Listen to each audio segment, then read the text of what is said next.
Oh man, I'm looking rough. I need a hat. That's what I need. Well, I wasn't gonna say it, but yeah. Man, I ain't had no haircut. I was gonna get one.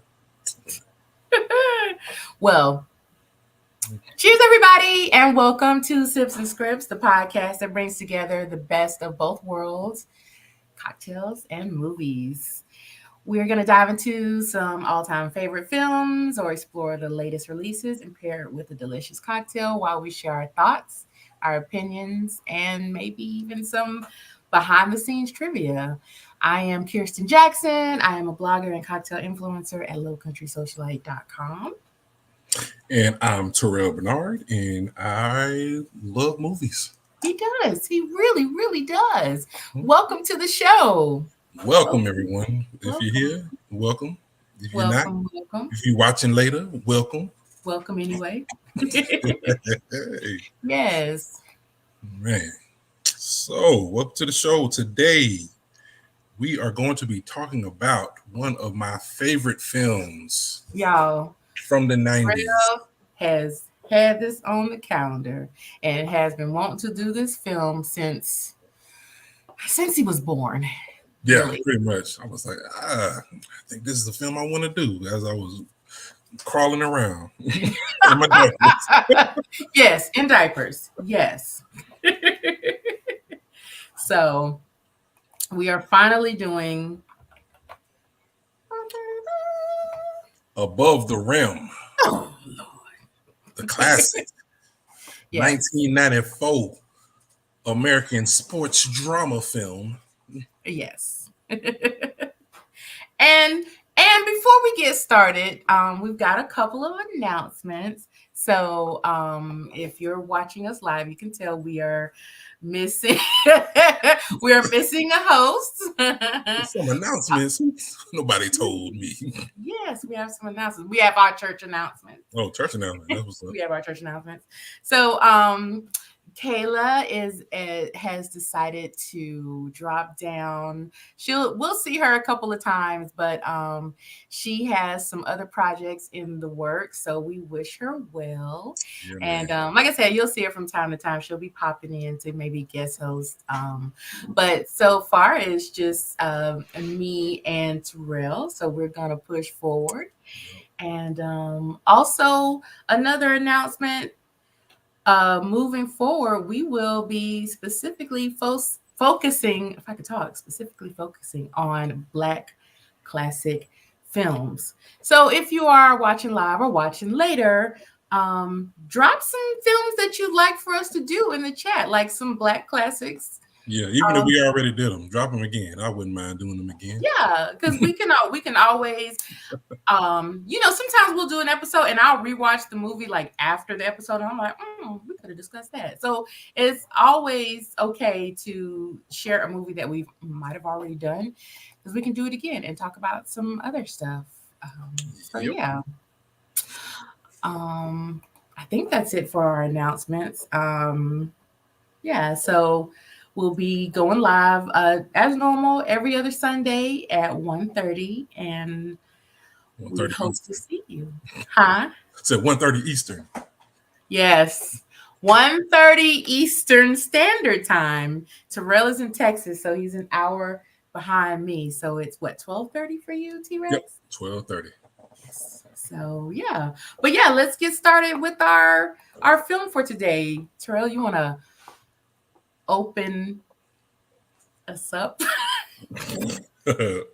Yeah, sure. Want to introduce your film that you tortured me with this week? Torture? No, this is a classic, man. This is good watching right here. I'll give it that. This movie really, really holds up, man. Like I said before, we doing Above the Is Rim. it so? It holds up. Yes. Okay. All right. The story holds up. The soundtrack holds up. The acting holds up. Everything holds up. But we are going to be talking about the 1994 classic Above the Rim, released March 22nd, 1994. And it has an all-star cast. The cast is crazy.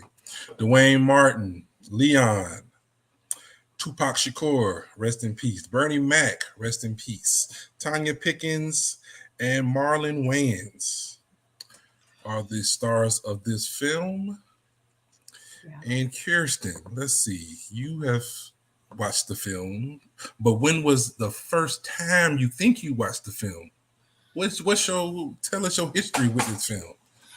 Okay, so Above the Rim, I have always known about this film. One, because you and I grew up together, and you are literally obsessed with basketball. I am. And anything basketball related. So you're obsessed with Above the Rim. You're obsessed with Sprite. You're obsessed with. What's Sprite got to do with it? First of all, Sprite is like the drink of basketball, like, and you know it. It is the official drink. It is the official drink. So, but yeah, I was looking at the film. It was on the calendar. I was like, well, I know that I've always known about this film, but I don't remember watching it. But then when I started watching it, to prepare for this episode, I was like, you know what? I think I have seen this film, or at least bits and pieces of it, because I remember the part where he was playing basketball with no ball. And I remember the part about the guy flying off the roof. And Nutso! Yeah, nutso. And I remembered, well, that might be it. Dang. I forgot Tupac was in it. And I forgot Marlon Wayans was in it. Wow. So yeah, so that's my history with the film. Like growing up, I remember this was your favorite film. Like you were crazy about Above the Rim. Oh yeah. And I tease you a lot about your obsessions, but I think it's really cool when and we'll get into this later, but I think it's really cool when a film comes out and it like encompasses all the things that you love. Like I feel like this film being released spoke to a lot of young Black men and even Black women too that love the game. And so I think it's really cool when a film comes out and it like speaks to you and it just has all of the things that you love and it like really gives a voice to something that you love. I feel like this is the way people felt when like the Barbie movie came out. I believe it's the way people felt like when what's another movie? Like movies about one specific thing. And I just think it's cool when people feel seen and feel, listened to. So, but that's my history with the film. We'll talk about that later, but yeah. All right. Well, that was well said. I bet you do. Thank you. You're poetic. It was like the Barbie movie. Okay, I ain't think of that, but okay. Oh, what now? He was like, it was like the Barbie movie. I was like, I mean, not like the Barbie movie, but like that kind of. I guess, yeah. I mean, yeah, it was definitely a basketball movie for its time, mid 90s. A lot of Black films were coming out during that time. This one just happened to be focused on the sport that I love, which is basketball. And I remember I didn't watch this in the movie theaters because, parents. Yeah, we were young. We were like 13? Yeah, I was in middle school. I think I was. But I did get the soundtrack. And I remember you wearing that soundtrack out. And in your defense, it's an excellent soundtrack. It damn sure is. I had the cassette tape, so if you bought a cassette tape, if you know, you know. I remember you listening to every song and then rewinding it back. So yes, you wore that soundtrack out.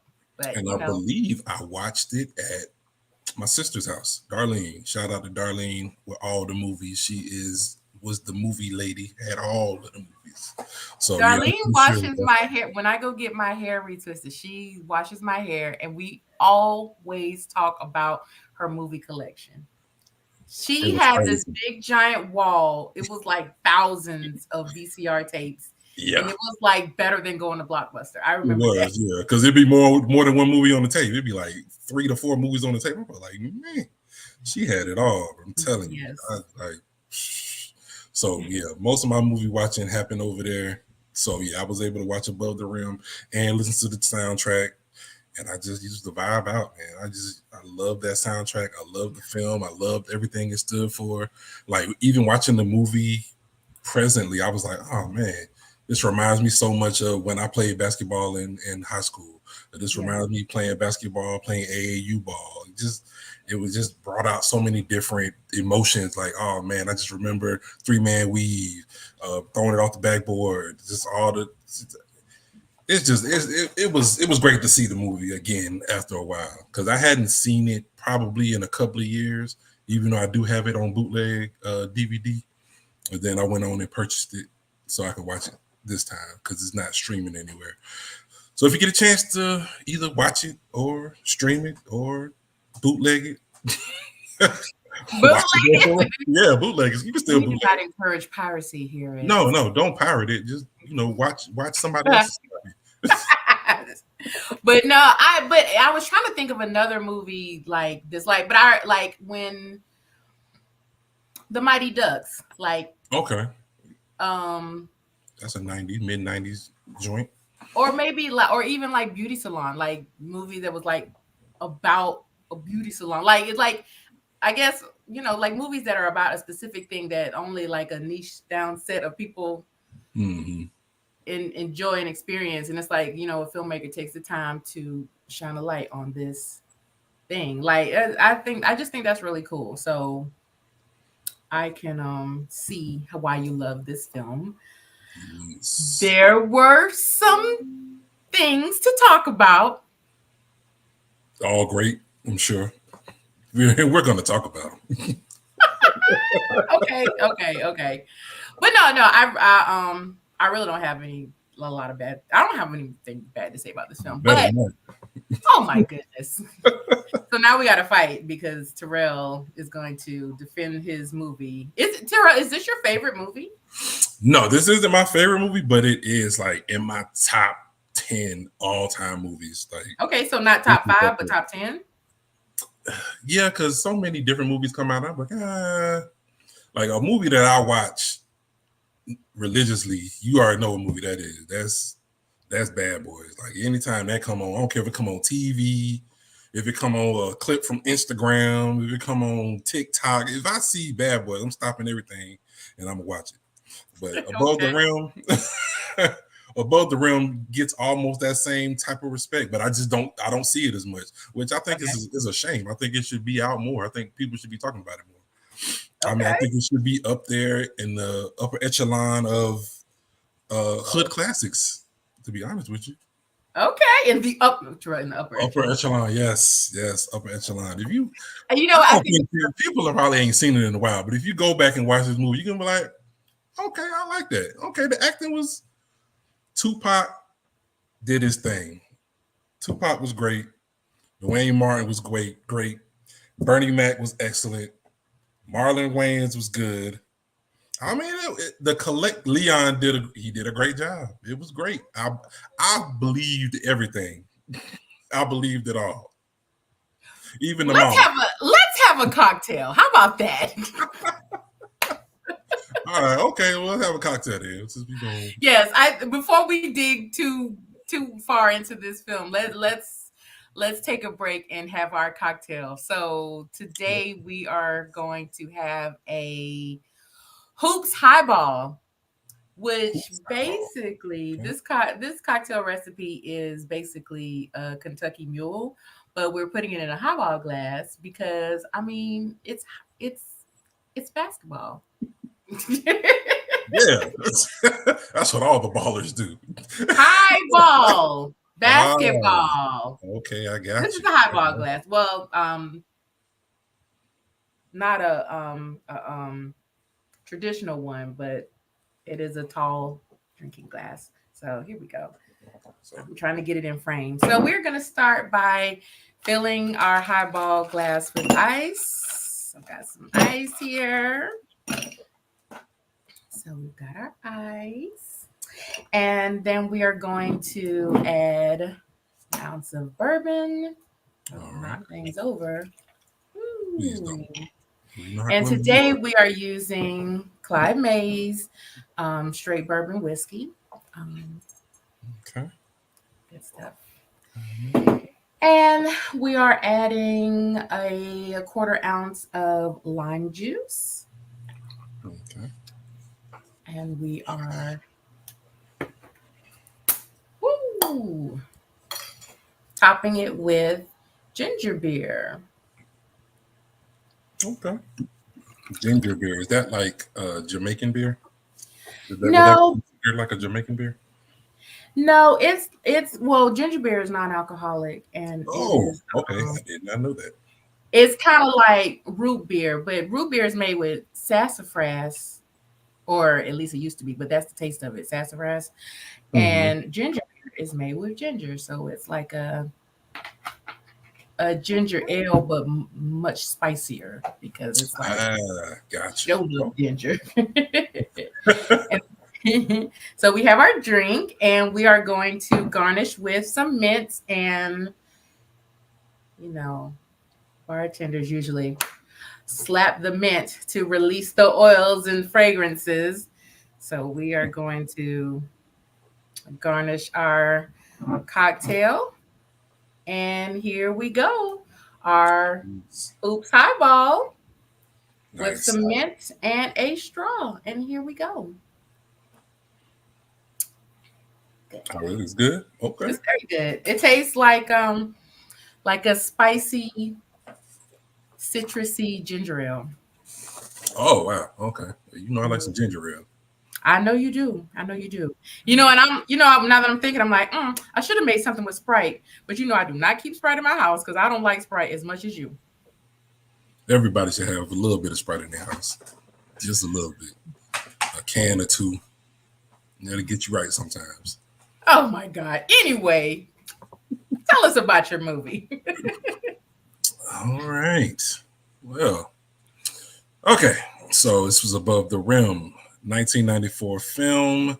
I already told you who was starring in it, but it was directed by Jeff Pollock. Screenplay was by Barry Michael Cooper. And it was released by New Line Cinema. I believe if you are a kid of the 90s, you know everything about New Line Cinema. That was usually the edgy little group that would put out what they did, Nightmare on Elm Street. They did didn't they do Friday? They put out a lot of different types of films, most of them rated R. You knew it was gonna be a good night, and you had to shut the door and not let anybody hear that you was watching a New Line Cinema film. Exactly. But the film, box office wise, I believe it did fairly well. It was a $6.5 million budget and made $16.2 million, 96-minute film. So it's decent. It did decent for its time. I believe if a movie like this would come out now, I believe it would make more, a lot more, especially if it had the same star power that it had back in 94. I believe it But would. isn't this basically like White Man Can't Jump? No. Not at all. It might not have been the same plot, but it was like the same kind of like storyline, like drama, basketball tournament. I mean, but this was okay. This is about a high school kid in him going through. So it was White Man Can't Jump. He wasn't no high school kid. But his problem started in high school. Oh, you talking about the remake? Yeah, okay. Oh, I forgot all about that. No, in the first one, did he I'm trying to remember the first one now. Them was grown men, and they was just playing basketball to hustle. They was basketball hustlers. That's right. Okay, so then the remake, yeah, okay. Yeah. The remake does more align with this movie than the original. Yeah, I guess you can say that. But this is better executed. Well, I know I'm not talking about like as far as Yeah, but yeah, they was. But I'm just talking about like the storyline. Like they have similar beats. Yeah, they have similar beats. Yeah. Excuse me, that's gracious. At breakfast. All right, let's see.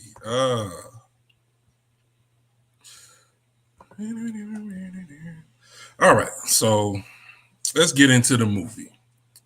So you were saying okay. So I have a question for you about the film. Okay. what do you think about high school athletics, college athletics, and the fact that I think they're now starting to get paid with the NIL deals, but previously to that, like before that, like it was a violation. Like during the movie, he was like, I can't talk to you, it's a violation. I can't talk to you without your coach's consent, it's a violation. While all these colleges, high schools, they make all this money off of all these student athletes. And they're like, oh, well, your reward is you get to this great scholarship, this great opportunity to come to our organization or come to our university and play your sport, but we give you a free education. I've always thought that was a cop out. I just always thought like if my star power is bringing all these eyeballs, all this money, all this, especially now, all this TV money it's into the billions, all this advertising dollars into the millions. And you think giving me a little scholarship is supposed to satisfy all the money? Because like most of the time, the young kids that are in these positions, they're really, really good. They're not in a great financial situation. And that takes away their earning potential because baseball players can declare for the draft, get paid, do whatever, and still play with no problem. But basketball players, football players, which is predominantly black sports, they have to think football, you have to wait 3 years before you can come out.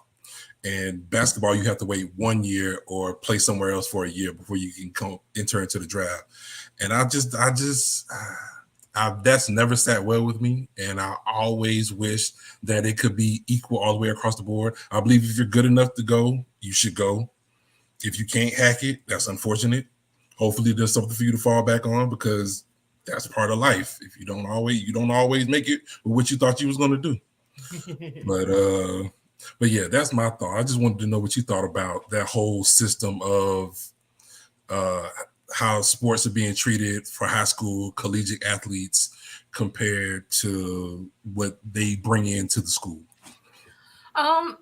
Okay, well, first let me ask you this question. Like, I know I don't know much about this. I have heard about it and I do have an opinion on it, but what is the reason given for not giving these athletes like money? Oh, they're students. That's the reason. That is all. Even though if I was a student and I wasn't an athlete, I could get a part-time job and work my way through school just fine.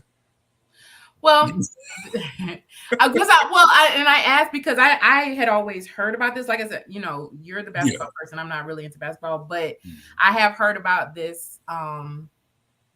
They're not, being able to receive gifts and money and cars and all that stuff. And I kind of get why they do it. Like as far as like looking at it as a ethics kind of thing. But but the thing is, collegiate basketball makes a ton of money. And it's like it feels like slavery. It's like these kids work and work and work and like, become like this big attraction for these schools and these games, and especially the televised ones. And it's like they're not able to reap those benefits, but the school does, and like everyone else does. And it's child labor, I feel like, even though they're like not adults. Yeah, they technically adults, but yeah. But I feel like 18 is the legal age, but you're not an adult at like 19, 20. 22. No. You're not. Not 22. And, how old you gonna keep? 30. You ain't. I don't think you hit like adult like responsibility like until maybe like 26. I feel it takes a while, and maybe because I was an idiot for a long time. Yeah, I think that's when you can finally rent a car when you turn 25. I think it's like 25. Yeah. So I feel like that kind of stuff and it needs to be revisited. And from what you say, it is being revisited. Yeah, with the NIL deals, like they have like you can sign kids, you can even sign little kids. Like I seen like kids that's not even in high school, they're getting these deals where they're. But the thing is, you want to look out for vultures because there's always somebody out there trying to sell your rights, get your rights, you just have to be careful because, and it's hard, especially low income parents, single family household parenting. A lot of money's coming in, and you're like, who? Oh, you can give me this much for this, or I can get this much for this, and you want to make your parents' situation better, and your parents want the situation to be better for themselves and for you. So sometimes they might make a wrong deal or do something that in the long run won't pay off as much as they thought it would. So I mean, it's a lot of pitfalls with the NIL deal, and it's not like everyone is getting it. It's only like the cream of the crop are actually getting into the deal. But I think there's some other things you can do. You can let these kids, if they are able to make money off of their own likeness and they're able to generate money for themselves, okay, then don't give them a scholarship. But like, okay, well, you have to pay for your degree. I'm pretty sure they won't care. If I'm making hundreds of thousands, you think I care about if I have to pay back this degree? If I'm only going to be here, I'm not even going to get the full degree. I'm probably going to be here a couple of years, if that, and then I'm going to the pros, or I'm going overseas, or I'm going where I can make a lot more money doing other things for myself. I don't know. Every time I think about it, I'm just like, man, it's like so many things holding other people back from their true potential, their full money making potential, because it's just, I believe it's a system put in place to slow things down that don't need to be slowed down.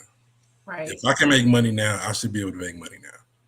Like, right. You don't say anything to kid actors other than what they have to put it in a trust or something like that, where their parents can't really get. Yeah, because I was like, why can't some of these these child actor laws like apply to that? Because essentially, I mean, even though they're not making films, but they are being televised. Yeah, so everybody's being televised nowadays. Like, even Georgia Southern, like they're on ESPN sometimes. I'm like, yeah. Well, there's so many channel options now, like, so there's more opportunities to be televised. Back when people had to share channels. Like televised events had to share a channel, so, but now there's tons and tons, and even channels completely devoted to sports or one particular type of sports. So yeah, I get that, and I do think that I've always thought it was like very weird that people were able to make money off of these kids, but they're not able to make money off of themselves. And like you mentioned before, some of these kids are trying to do this for their families, and they may play a whole 4 years or whatever and never get signed, and they have made nothing because they weren't able to, and that's not fair. That really isn't fair. So yeah. Well, let's get into the actors of this film. Okay. I will say, like, whenever we put a 90s movie on the calendar, it is always so refreshing to see all of our old favorites. It was good to see Leon. It was good to see Bernic Mac. Mm-hmm. It was amazing to see a young Duane Martin, even though, can we talk about how Duane Martin is not aging at all? He looks the same all the time, and I don't care what anybody says. He is a vampire, okay? Him and Missy Elliott. And Pharrell. Yes, and Pharrell. Yes, absolutely. They are not aging. I don't know what they're drinking, but Duane Martin, he looked the same. That's why this movie, it was kind of weird to watch, because I'm like, he looked the same as when I saw him on TV the other day, or like on Instagram. He looks the same. So, but yeah, and Tupac, it goes without saying, like, unfortunately, oh man, it was a breath of fresh air to see Tupac on screen, and it was a very delightful surprise, because, like I said, I forgot he was in this movie. Wow. I forgot he was in this movie, and so when I saw him, I forgot Tupac was in this movie. So, and he did a phenomenal job. And he was doing so well that it started to make me sad, because I was feeling like, as we all know, like, Tupac's life was like snuffed out really short, really early. And he when I was like thinking about like other films that he's been in, and he is such a phenomenal actor. I mean, he almost like goes into like method acting, and his I just feel like he really could have had the same kind of career trajectory that like Will Smith had. Yeah, Like, I can see that. yeah, you know, starting from rap, and though even you know he might have continued in rap, but like I feel like acting, he Yeah, could he have was really, really good in acting. Yeah, anytime I see Tupac in a film, I thoroughly enjoy him. He really like puts his all into it. You can tell he's not just like I'm a rapper, but I just do this acting stuff for fun. Like he really gets into the role. And seeing him in Above the Rim, I was like, I believed it. I was like, I mess with Birdie, man.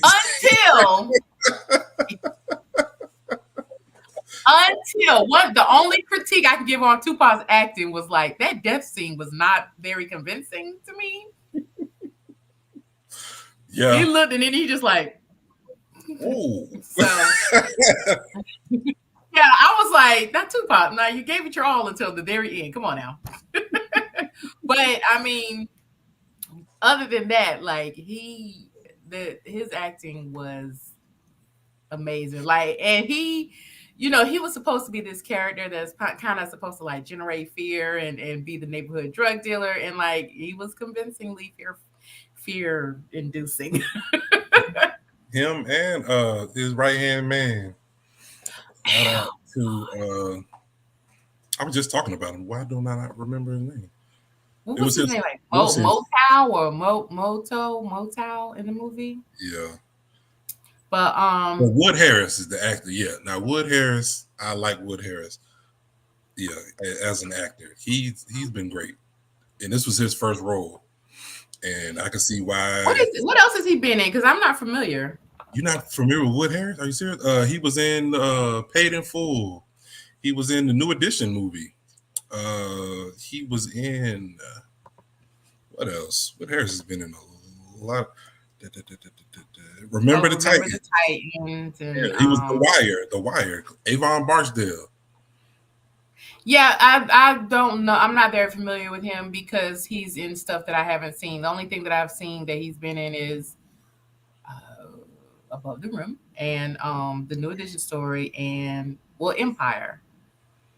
Okay. So he's in the PMF. Okay, all right. Well, get familiar. Wood Harris he's that guy. Get familiar. Go back and watch his stuff. Go at least watch Remember the Titans. Remember the Titans was a great movie. Okay. Yeah, matter of fact, I think we're gonna put that on the schedule. I want to see you Remember the Titans with old Denzel.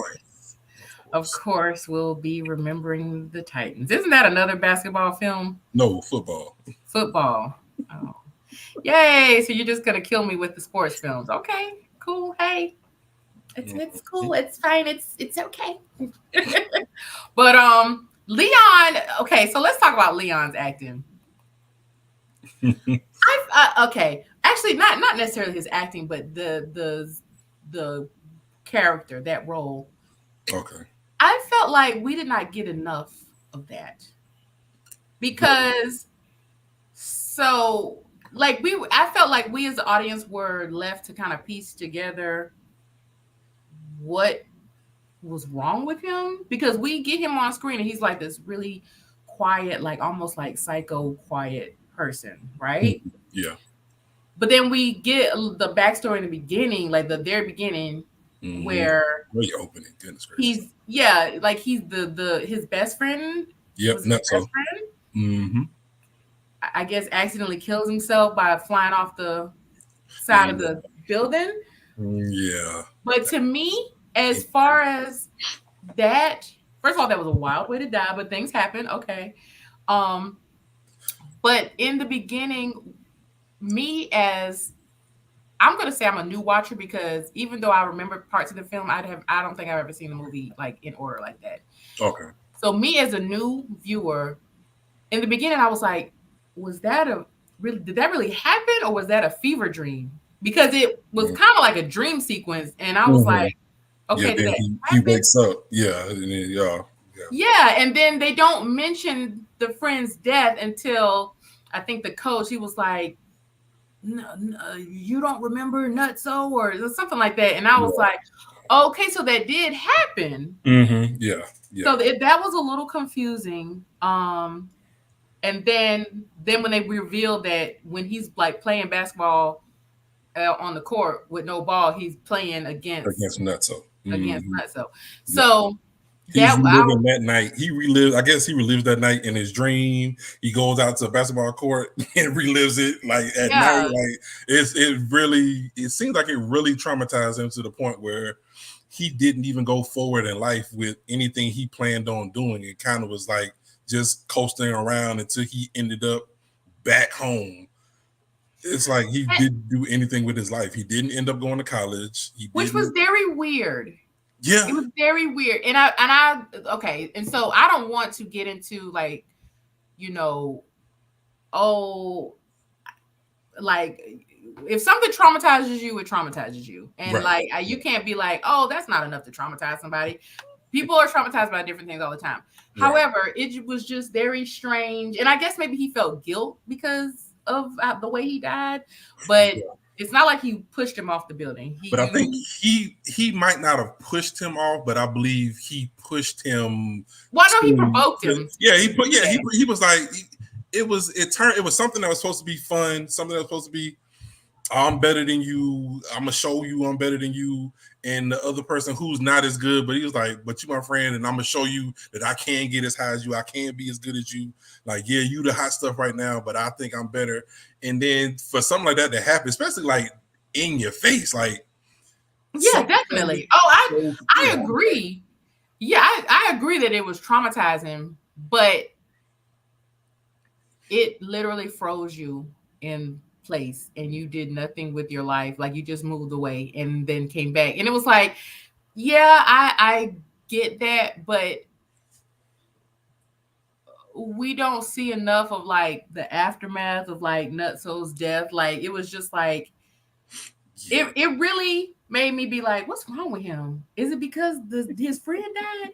Is that it? Like, and I get things happen to you as a kid that can really traumatize you, but it was just a little like, it wasn't enough. And then it was like, it did this whole trope where it was like, oh, but the love of a good woman can fix him. Because it was like, he was sitting in the restaurant. Yeah, he wasn't even. Yeah, he was real psycho. Yeah, and then she came in and then the next day he was, hey girl, hey, and I was like, I mean, sometimes it takes that to snap you out of it. Does it though? The love of a good woman. Come on now, love of a good woman. It'll snap you out of it. Come on now. No. He needed some therapy because he was that like 40 something. And it was time to,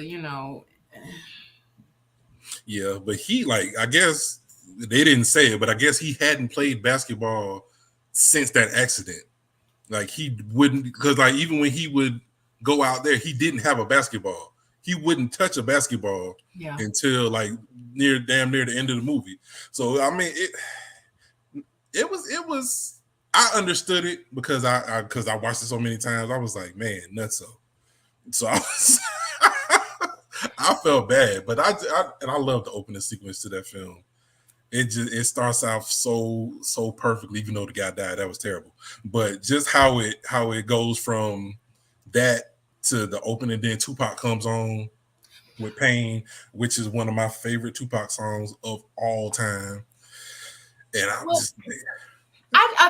the thing is, I think what I'm saying is like, it felt like all the pieces were there, but they weren't all connected. They didn't connect them. Yeah. But then they tried to connect it in with Tupac coming in. He was like, yeah, mama was waiting on you to come, old Shep. We ain't have no food. Everybody was waiting on you to come back and save us, and you never came back. So I had to make it happen. And then it was like, oh, they're brothers. Oh, you didn't know they was brothers? Not until he said that. Oh. It wasn't clear until he said that. Yeah, they don't look like they would be brothers. But no. But yeah, once he went down to the grave site and they were talking, I was like, okay. But then I guess me after, I don't know. I guess I'm trying to like, I already know everything that happened, so I'm like nothing. I guess watching it for the first time, you'd be like, "What's going on? Well, what's this? What's this?" And then also think about the fact that I'm watching it with 2024 eyes. Right. And back in the 90s, you know, we had the whole Reagan with the war on drugs and all that stuff. So anytime a drug dealer was in a film, they were automatically the villain, right? Nowadays, that's not true. Yeah. I mean, we got white boys with dispensaries that are making big money. Like drugs look different, you know, some, you know, it's still not great, but it's just what it is. Right. So it was like Tupac was basically saying, you were so traumatized that you left me, you left your mama, you left us poor and hungry. Right. And I was the one who took care of our mother, and I took care of the household. Mm-hmm. And I was thinking, like, he's not really the villain. No, I mean, when you think about it, in the 90s, community, the 90s, it would have been like, oh, because you know back then it was drugs are bad. Say no to drugs. You know, and that back then as an audience, that's what we were supposed to believe, that he was the villain. You know, we knew something was gonna go down because this is gonna be a violent 90s movie. But it was like I was thinking, okay, I understand mental health and trauma and all that, but you literally left your family and you're supposed to be the good guy. That's why when you were like, this movie held up, I was like, okay. I never thought of it that way. Probably because I'm just so used to the beat. But you watched it when it came out, and so you felt the way you were supposed to. Yeah, I was like, oh man, Tupac, you're a bad person. But it wasn't like Tupac was out there like Nino Brown serving up turkeys and helping the community. He wasn't the good drug dealer. Nino Brown some days was a good drug dealer. Serving up turkeys. And he was. So yeah, but no, I'm just like, you know, that part did not hold up well. But not that it was bad or anything, it's just times are just different. And also it's still like, yeah, he stayed around and yeah, he did some illegal stuff, but he took care of his family. And he did. I will. Yeah, and he said everything he did. He laid it out like, hey, I did this. She ain't had to work no more. She ain't had to worry about money no more. I made sure she was straight. Like, which is what you want to do if your mom's in a position and she's not well off and you can help her get to a place where she doesn't have to work or doesn't have to do anything, then because what can you do? Like, and especially in the 90s, Black men didn't really have all these opportunities like that. And the one person in the family, if it was just the two brothers, because we don't know about any other family members, but the one who had the potential, who could have gone to college, who could have gone, you know, pro, he just was traumatized and just left. So, and I'm assuming that Tupac was the younger brother. Yeah. So what can you do when you like 16, 17 and you don't have any food in the house? What can you do but go sell some drugs or steal or whatever? Yeah, you got to make it. You just got to make it happen. Yeah, and I wish that this movie would have had a little bit more and this is what I mean when it's like all the pieces were there, but they didn't really connect them. But I wish that we could have seen the mom a little bit before she died, and we could have seen like the struggle in that household, because I could understand. One of the questions I had was, gosh, why does he hate his big brother so much? And, you know, it was laid out in conversation, but we didn't really get to see like when his brother just like kind of froze in time and just left them. Yeah. And I could understand him coming back and his brother hating him. Like, you abandoned us and I had to go out here and risk my life selling drugs to support our family. Yeah, because they never say how Bertie gets that long, look like a razor slash. Right. We're left to guess. Yeah, we're left to guess that it was obviously something happened because he's got this scar. And it was like, why would they focus and do like this whole prosthetic makeup of the scar, but not tell us what's where it came from, or how it happened, a flashback, a story, or something. It was, I guess, or they just put it on them to make them look even tougher. They're like, we ain't even gonna tell you about this scar though. Yeah. It's like, okay, that's a whole movie within itself. Yeah, I'd say. So yeah. So but so a question I have for you is there was a lot of like gay innuendos in this film. Yeah, I noticed that when I was watching it last night. I was like, I don't remember all this going on in here, but yeah, it was something going on in there, and I was like, that's interesting. Which is fine, but it was like I don't remember. I remember bits and pieces, but I don't remember going, like when he goes to pee. I don't remember, like that scene was extra long. I was like, is this the extended cut? It was extra long and it was extra gay. I was like, I don't remember. Is this the extended version of the film that I don't remember? I remember him taking a pee and them running, and then I'm watching it last night, and I'm like, okay, this is still going on. Marlon is still Marloning it up. Okay. Okay. I mean, can we go on to? I mean, take your pee and go. I feel you. I mean, you gotta go. You gotta go. It's New York. I think they pee everywhere out there. I don't know. It was real like, but it was a lot of, and then okay, so there was also the scene when Kyle, Duane Martin's character Kyle, goes into the club and sees Tupac, and he's like sitting down, and Tupac's like, "You look like the man to me," and I was like, that was very saucy, but okay. I think Tupac was just kind of soft spoken sometimes. He wasn't always rah rah. Sometimes he had that tone that was real, like calm. It was real, like I mean, he did have this like very kind of suave kind of talk to him, but it was like I remember why I was watching it and I was like, okay. Okay. So, but then, okay, so now you are a basketball person, so I'm gonna ask you this. What is up with the bunks thing? What was that?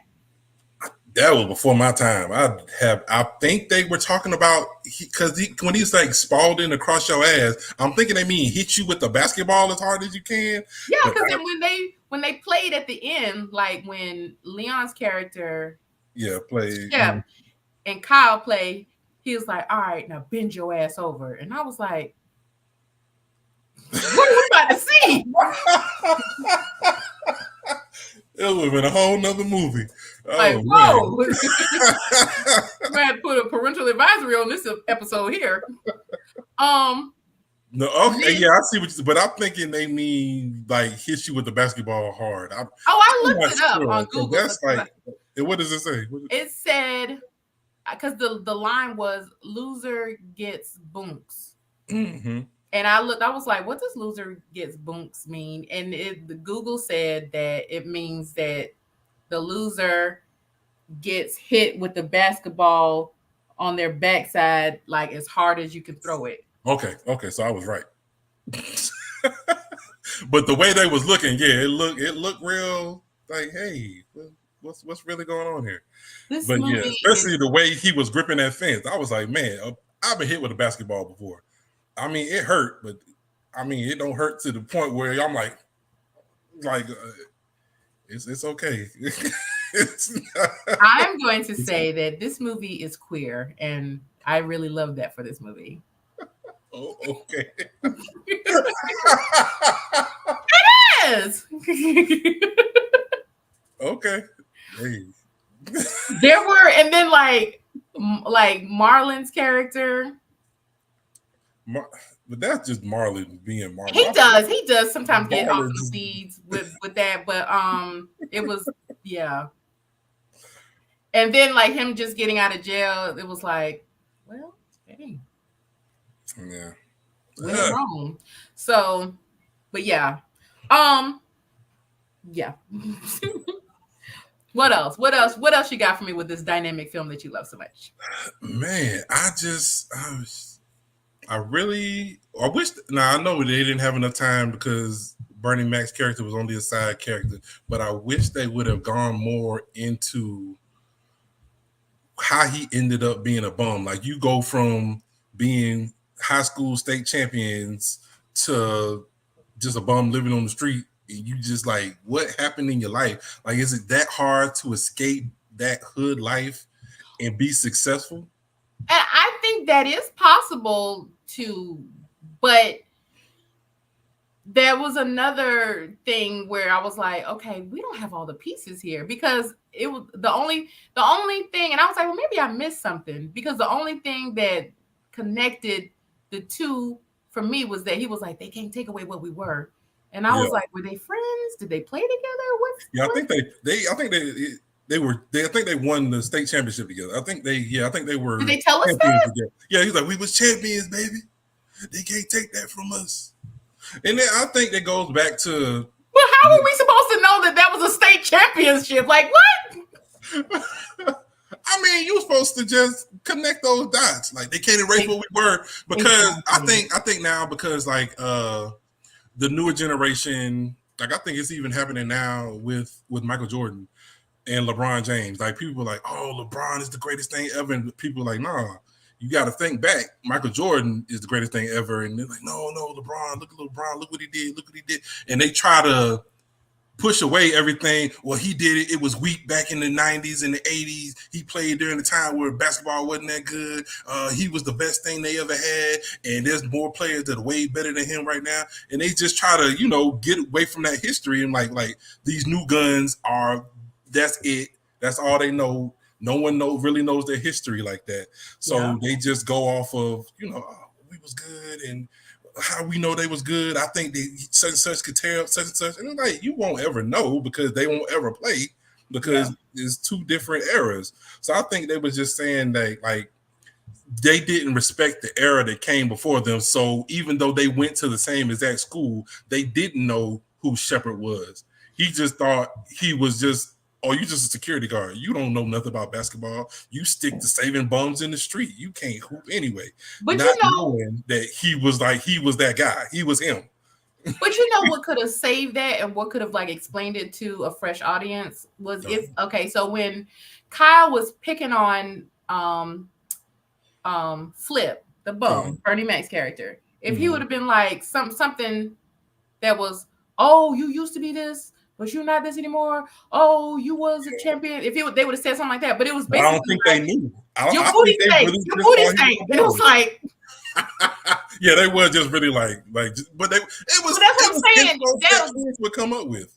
But that's what I'm saying. Like, it would have let the audience know who he was, because all we knew about Flip was that he was a bum. And the thing is, he kept saying, they can't take away what we were. They can't take away. And we basically had to guess what he was, because, and he could have just been a crazy bum that was just like talking like mental health. How are we to know that they played together? And it just that wasn't clear. Together. But I think the reason they didn't, because most kids don't know players that came before them that were really, really good. Or if they do, they only know a little bit about them, or they know the bare minimum about them. Because like for Shepard to be as good as he was, for him to basically didn't do anything with all that talent. Like, I'm pretty sure people knew who he was. Like when he went places, like even when he was playing, they were like, "Oh, Shep." Right? Yeah, he was. Like he could, like people that can really hoop. People know. Like if you go back to Hinesville, there's some people that can really hoop, that they be like, oh man, yeah, such could really hoop. Yeah. But most of the new kids, they don't know. They don't. But I get that. What I'm saying is, it's just them. Yeah. So they just like whatever came before me doesn't matter, because I'm the person now. I'm the guy now. I'm it now. So it's like it doesn't matter. And I totally agree, and I understand what you're saying. But what I'm saying, as far as like we understood that Shep was good, because people were like, when he came back, people were like, oh, is that Shep? Like, it was like stuff like that. Mm-hmm. But with Flip, nobody didn't know nothing about. He probably was just on the team. Sometimes you just be on the team. But it wasn't even enough to even guess that. True.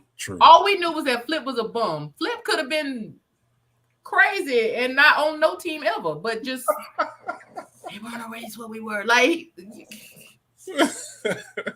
okay, they're just like I said, the pieces were there, they just weren't connected well.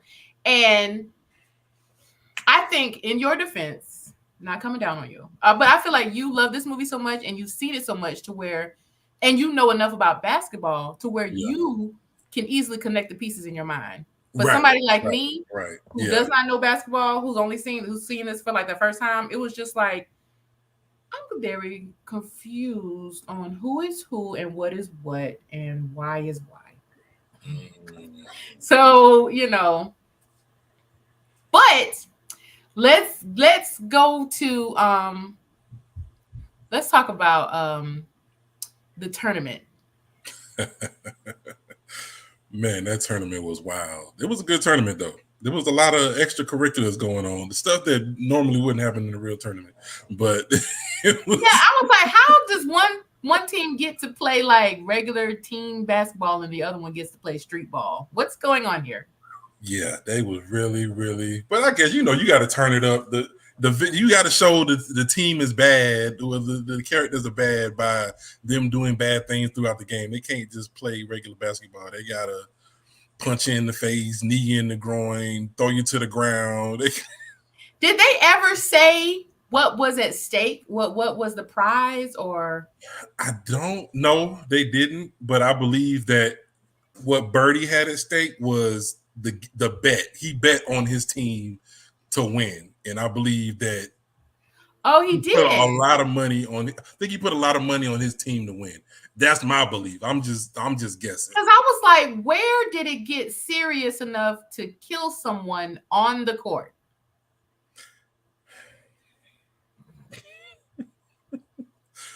That was movie. Because movie.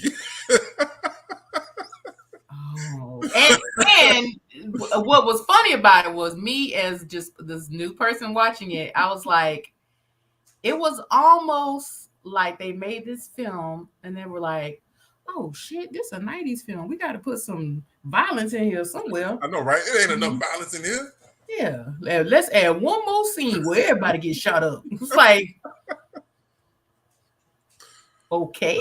Like we did a lot of pistol waving, but we ain't do no shooting. Yeah. It was like one last thing, one little cherry on top. And then like 3-4 people get shot. Like Tupac. It was just like a domino effect. Like, wait a minute. It felt like the gun violence was like an afterthought. Like, oh shit, we almost forgot. Before this go to press. Like, wait a minute.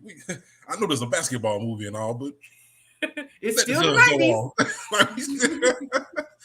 So up yet.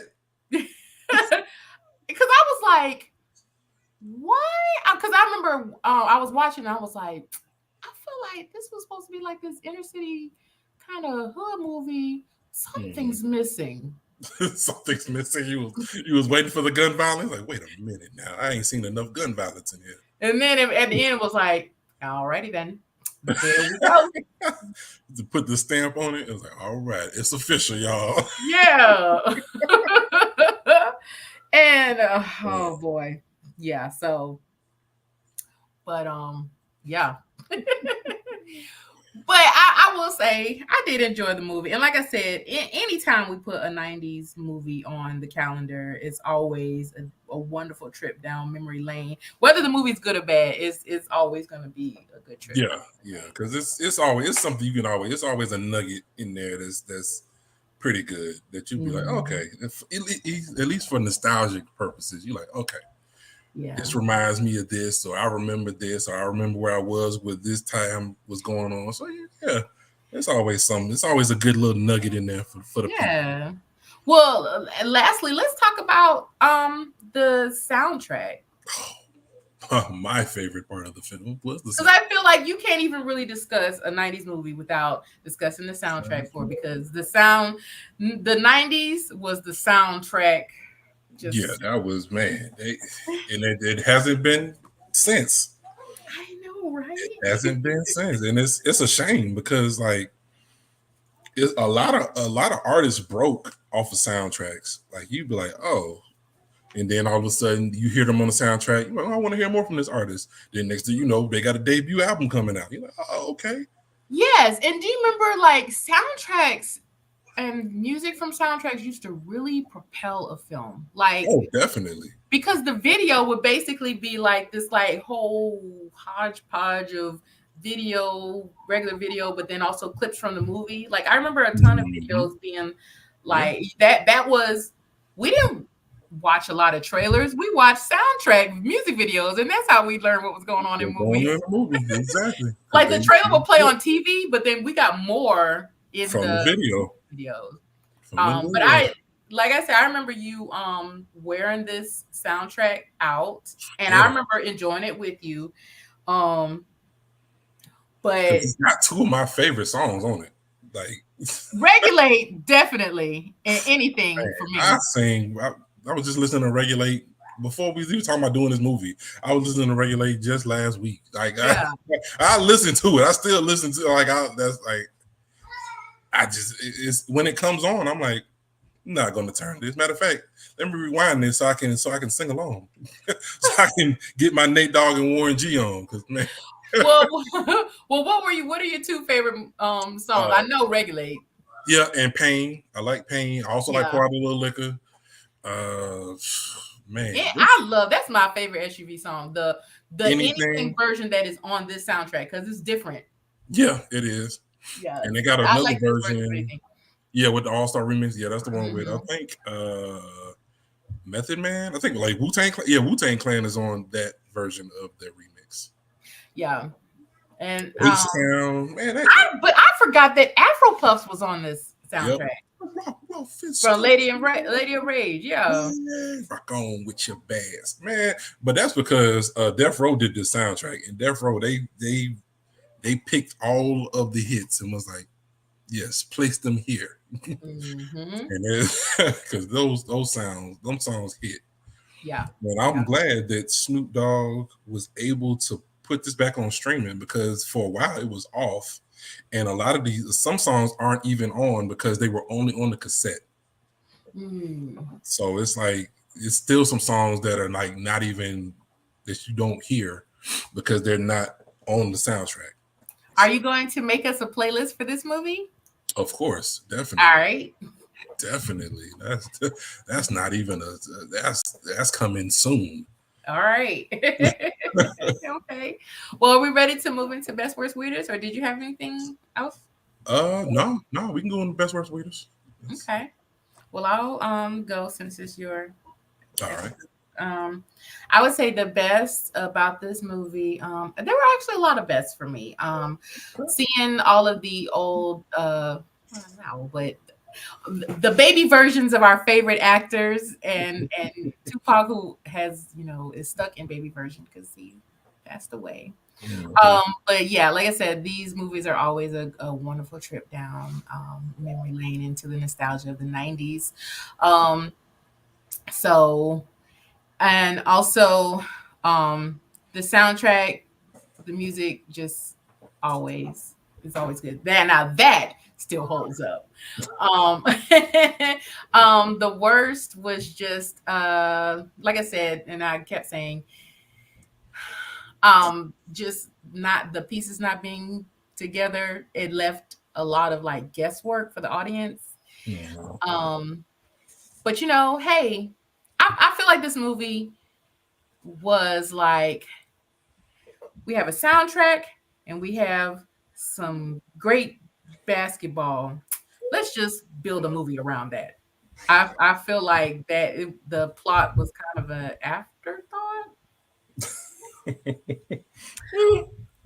But and that's fine. That's fine. Yeah. But it's still like, for somebody who is not a basketball person or is just watching this for the first time or both, it was like, it's a good movie, but I don't know what the hell's going on here. So yeah.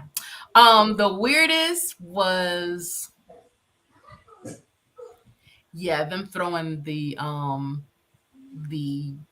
shooting and stuff in at the end. It was like, wait a minute, before we go, bang bang.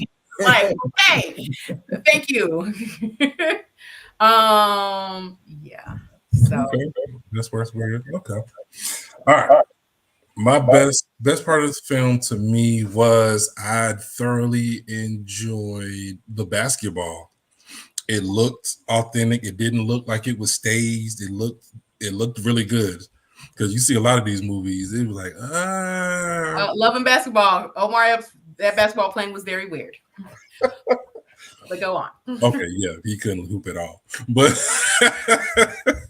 but they made it look believable. And then even at the end, when he's playing for Georgetown, like it looked like they were really watching him on TV during a real, actual televised collegiate game. It looked authentic, and that's what I enjoyed about the film. The basketball looked authentic. It didn't look staged. It didn't look fake. It looked like they was actually just going out there hooping. Because if you saw throughout the film when they were just, especially during the tournament, like they were missing. Like it, but it didn't stop to show them make it. They missed it. Then the team would go back and they go and dunk it, and they just kept going. It wasn't everybody making everything and everybody hitting everything, and it was the flawless basketball. It was like a bunch of just like we out here, we hooping for real, and we gonna tape it and then just show it to the people. So that's what I thought that was the best part of the film was the basketball. Worst part of the film, I would say, would be what was that? I really like this film. I don't know if it was the worst part of the film to me was how they really didn't go into depth because I know they had time constraints and they really couldn't get into the things that they wanted to get into. Because I believe if the movie was probably about 15 minutes longer, they would have been able to flesh out some of those issues or some of those things that people might not understand watching the film for the first time. So I think if they would have had the opportunity to flesh out characters better, like like for a brief second, I understood that Kyle's father, I guess he passed away, and like they really didn't delve in, or you didn't even know. Like he wasn't just like he wasn't around. Like I believe he died, but they don't say how he died or when he died. Or he's just like, oh yeah, because his mom was like, yeah, Kyle's father was alive then, and I just don't have time to dream. Yeah, and they threw that in like real, like cause this whole time I'm like, man, where's Kyle's dad? How did he learn how to hoop like this? I know his mama didn't show him. How you know? Really, she didn't care nothing about basketball. She was like, hey man, I gotta work these double shifts so we can put food on the table. I liked her character. She felt authentic black mom, especially when she grabbed his face and then when she slapped his face, I was like, yeah, that seems about right. That's he was obnoxious. Like I was like, lady, you're not gonna check him because the first couple of scenes she let him get away with a lot. But that, sometimes black mamas do that. They let you get away, and then once you just get real ridiculous, then they bring you back in. And he was obnoxious, like, dude. Yeah. But yeah. And then the weirdest part of this film is the fact that they were playing basketball on the roof. I mean, you're in New York City. There's so many places to play basketball on the ground. Like I don't ever need to be on your roof or anyone's roof playing basketball. If there's so many courts in the city of New York that you could find a place to play safely where no one has to die, and you just slap backboards and you go home and go to sleep and wake up the next day and you still have your friend.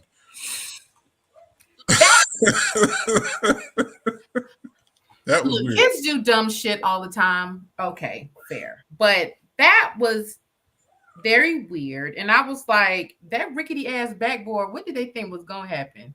Like, he stepped back and took off. Like it wasn't like I can understand like that, even if the backboard didn't break, like that still looked like you was gonna jump your ass off the roof. That was very strange. Yeah, I did. I thought that was really strange. I guess you gotta have something traumatic happen to put him in the state that he was in throughout the film. But I would have rather it had been a shooting. Thank you. And I was actually thinking that, but I wasn't going to mention it. But like I felt like it would have been better if, you know, there was like a rivalry with like a big time drug dealer, and that would have been who turned out Flip, got him on drugs. Oh, okay. Yeah, and then like, you know, then maybe his brother started working for this big time drug dealer, and that's why he left. And then when he came back, now his brother is the big time drug dealer. And then like that would have made sense. And then like, you know, like if Nutso would have had gotten involved, and he was like, I tried to tell my friend to not do this. We were gonna be stars. We were gonna do this, and then maybe that would have better explained. Instead of this like weird superhero jump off the roof. Like it was like, yeah, man, actually, I think you should make that movie. I like that movie. I like the movie. Let's remake Above the Rim. Kirsten's version. Where it all makes sense. It makes sense for the first 10 minutes. You like, yeah, and then I get like tired. Y'all play basketball. That's what y'all do, ain't it? Just play your basketball. Yeah. All right, for the rest of the film, y'all just play ball. But yeah, like, you know, if Nutso would have got killed because like Shet was like trying to tell him not to, and then like, you know, yeah, that would have made sense to me, instead of, because the death was so wild that in the beginning I thought it was a dream, and then when he woke up, I was like, did this really happen? Or was that a fever dream? Or yeah, I can see how you could think that. Yeah, I can definitely see how you could think that.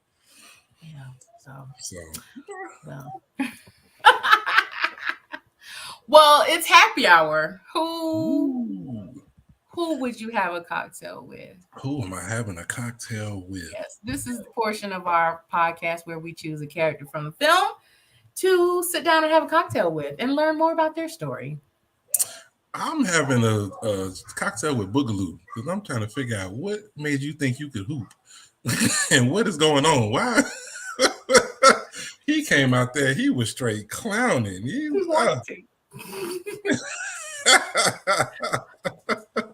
That's a good choice.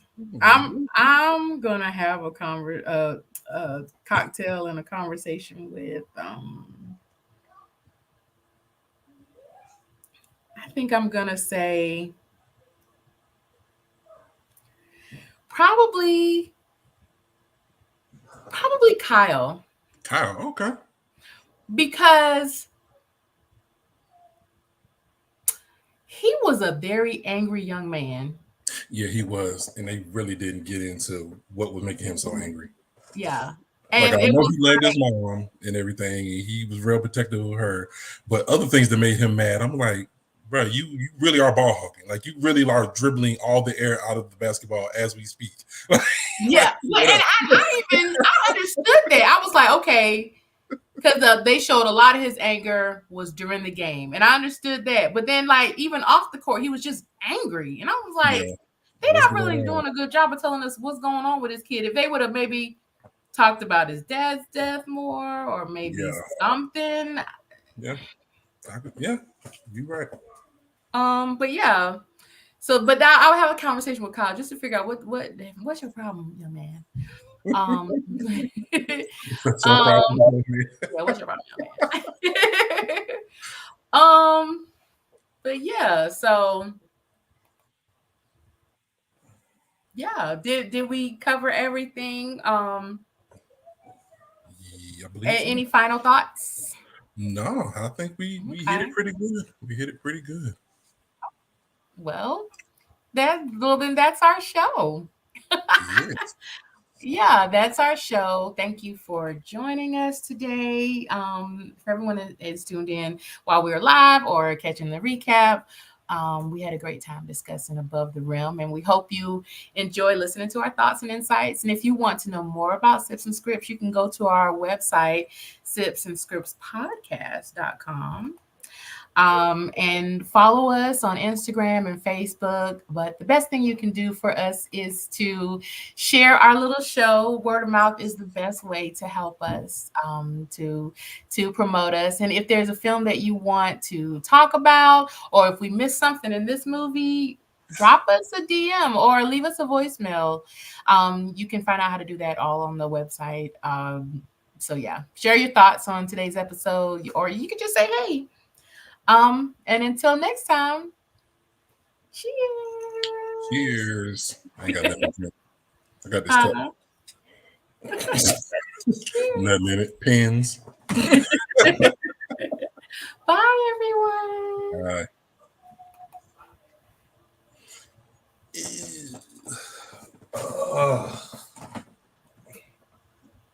Okay. I'm hurting. Your knee still hurt?